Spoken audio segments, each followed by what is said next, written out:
राधे राधे दोस्तों, गीत भोजपुरी धरोहर चैनल में आप सभी का स्वागत है। आज मैं आप सभी के सामने एक बेटी का विवाह गीत गाऊंगी।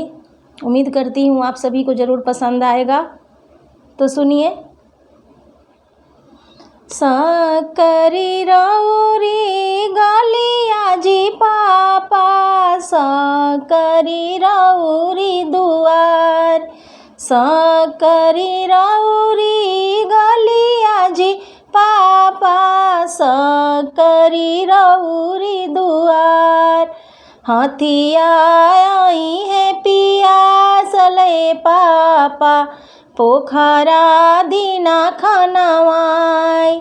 घोड़ावा आई है पिया सलजी पापा, पोखरा दीना खनवाई। सकरी रौरी गलिया जी पापा, सकरी रौरी दुआर। अरे घोड़ावा आई है पिया सलजी पापा, पोखरा दीना खनवाई। घोड़ावा आई है पिया सलजी पापा, पोखरा दीना खनवाई। सकरी हमारी गलिया हो बेटी, सकरी हमारी दुआर। सकरी हमारी गलिया हो बेटी, सकरी हमारी दुआर। हथिया आई है पिया सल हो बेटी, पोखरा देबो खनवाई। अरे घोड़ावा आई है पिया सल हो बेटी, पोखरा देबो खनवाई।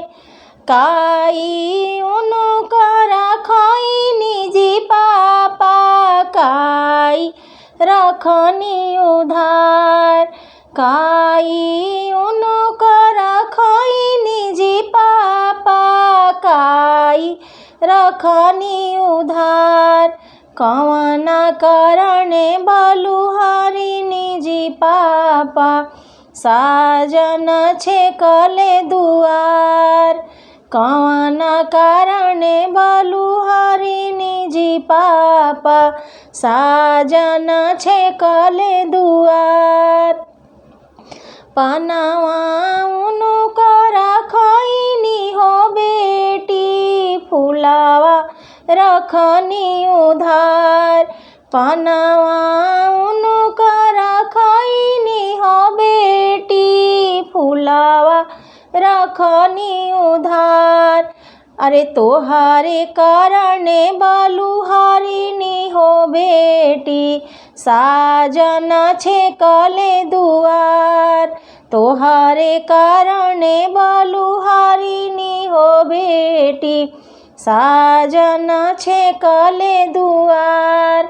पनावा उनकर फेरी दीजी पापा, फुलावा दीना छितराय। हमारा के लेके आकाशे खिली जाईती, साजन लौटी घरे जाए। हमारा के ले पापा आकाशे खिली जाईती, साजन लौटी घरे जाए। पनावा उनकर खइबो हो बेटी, फुलावा देबो छितराय। तोहारा के ले बेटी जांघे बैठइबो, साजन लौटियो न जाए। तोहारा के ले बेटी जांघे बैठइबो, साजन लौटियो न जाए।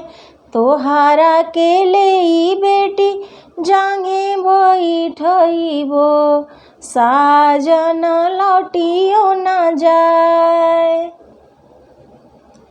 धन्यवाद।